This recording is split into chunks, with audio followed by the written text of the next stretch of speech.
Sebanyak 7 warga negara asing asal Tiongkok ditangkap tim pengawasan dan penindakan kantor imigrasi kelas 1 TPI Kendari.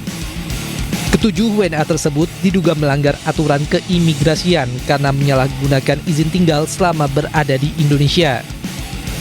Mereka masuk ke Indonesia menggunakan visa kunjungan dan telah berada di Kendari selama kurang lebih 30 hingga 100 hari. Berdasarkan hasil pemeriksaan, para WNA itu masuk ke Indonesia melalui Bandara Soekarno-Hatta dan diduga berencana menuju Australia dengan memanfaatkan jalur laut melalui pelabuhan rakyat di kota Kendari. Ketujuh WNA tersebut diduga merupakan korban tindak pidana perdagangan orang sehingga imigrasi Kendari menggandeng kepolisian untuk melakukan penyelidikan lebih lanjut terhadap jaringan yang memfasilitasi perjalanan mereka. Mereka diduga melakukan tindak pidana keimigrasian serta memiliki indikasi menjadi korban tindak pidana penyeludupan manusia.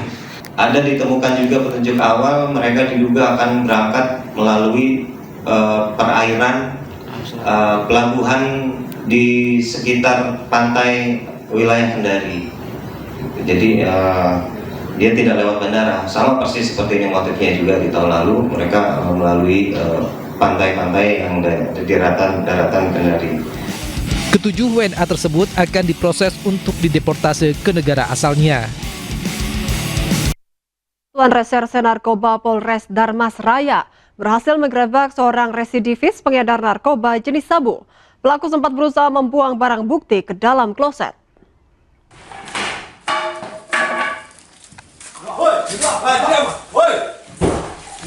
Tim Lupak Satuan Reserse Narkoba Polres Darmas Raya meringkus seorang pengedar sabu bernama Anto 39 tahun. Pelaku ditangkap di rumah kontrakannya di Jorong Koto Panjang, Nagari Sikabau, Kabupaten Darmas Raya. Pelaku diketahui merupakan seorang residivis dalam kasus yang sama. Saat penggerebekan, pelaku yang panik berusaha membuang barang bukti ke dalam kloset, namun digagalkan petugas. Polisi berhasil menemukan 9 paket kecil dan 1 paket sedang sabu siap edar, serta 1 paket kecil ganja kering. Amankan suatu orang tersangka penyalahgunaan narkotika jenis sabu dan ganja. Ditemukan narkotika jenis sabu dan ganja milik dari si pelaku. Untuk lokasi berada di Kenegarian Sikabau, Jorong, Koto Panjang. Atas perbuatannya, pelaku dijerat pasal 114 ayat 2 Undang-Undang tentang Narkotika, junto pasal 609 ayat 2 KUHP dengan ancaman hukuman 20 tahun penjara. Dari Kabupaten Darmas Raya, Sumatera Barat, Budi Sunandar, iNews melaporkan. Pemirsa, kebakaran melanda sebuah rumah kosong milik aparatur sipil negara di Kota Palangkaraya, Kalimantan Tengah. Bisa kita bantu, abang bantu ya, kurang juga meter bang. Di mana bang, alamatnya di mana bang? Besarnya kobaran api sempat membuat warga sekitar panik karena khawatir api merambat ke bangunan lain di sekitarnya. Petugas pemadam kebakaran bersama relawan yang tiba di lokasi langsung melakukan pemadaman.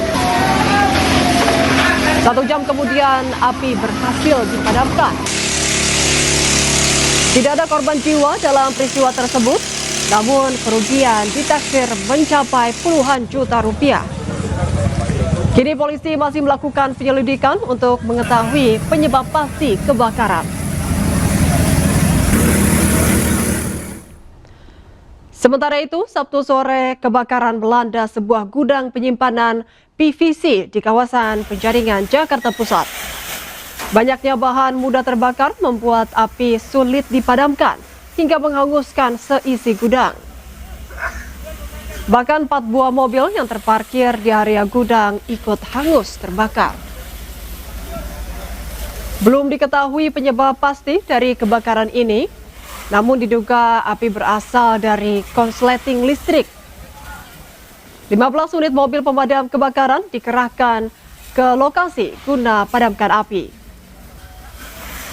Tidak ada korban jiwa dalam peristiwa tersebut dan kini kasusnya ditangani Polsek Penjaringan, Jakarta Utara.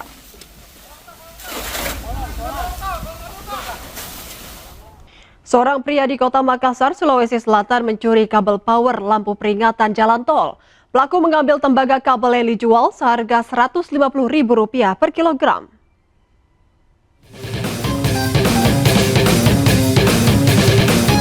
Aparat kepolisian sektor Talo menangkap seorang pria pencuri kabel power yang menghubungkan lampu peringatan di jalur tol. Pelaku beraksi sekitar pukul 6 pagi saat situasi jalanan masih sepi. Polisi menyita sebilah parang yang digunakan pelaku untuk memotong kabel serta sisa kulit pembungkus kabel di tempat persembunyiannya. Sementara material tembaga pada kabel sudah dijual pelaku. Penangkapan ini berdasarkan laporan dari petugas tol yang curiga lantaran lampu peringatan padam. Unit patroli yang mengecek ke lokasi mendapati kabel sepanjang 30 meter telah hilang dipotong. Namun saat diperiksa, pelaku berdalih hanya mengambil kabel tersebut sepanjang 10 meter. Pelaku memotong kabel dengan menggunakan alat pemotong berupa tang dan sebilah parang. Setelah dikupas, tembaga tersebut kemudian dijual dengan harga Rp150.000 per kilogram. Adapun kabel yang dicuri oleh pelaku sepanjang 30 meter, kemudian motif yang dilakukan yaitu bagaimana melakukan pencurian kabel itu untuk dijual tembaganya, kemudian hasilnya digunakan untuk poya-poya. Untuk mempertanggungjawabkan perbuatannya, pelaku terancam hukuman hingga 7 tahun penjara. Pemirsa, seorang pria lanjut usia nyaris diculik di Penjaringan, Jakarta Utara. Beruntung korban berusia 70 tahun itu melakukan perlawanan hingga pelaku panik dan melarikan diri. Kamera pengawas merekam detik-detik percobaan penculikan terhadap lansia berusia 70 tahun di kawasan perumahan mewah Pantai Indah Kapuk, Penjaringan, Jakarta Utara. Satu unit mobil terlihat membuntuti korban yang tengah olahraga pagi di sekitar rumahnya. Tak lama seorang pelaku turun dan berusaha menarik paksa korban untuk dibawa masuk ke dalam mobil. Namun korban melakukan perlawanan hingga keduanya terjatuh. Karena korban terus berontak dan berteriak, pelaku diduga panik dan kabur. Ada satu unit mobil mengikuti korban, lalu turun satu orang pelaku mencoba menarik korban untuk memaksa masuk ke dalam mobil. Untungnya korban melakukan perlawanan sehingga pelaku tidak berhasil melakukan penculikan tersebut dan pergi dari TKP. Motifnya, Bang? Motifnya masih kita dalami. Hingga kini motif percobaan penculikan masih didalami.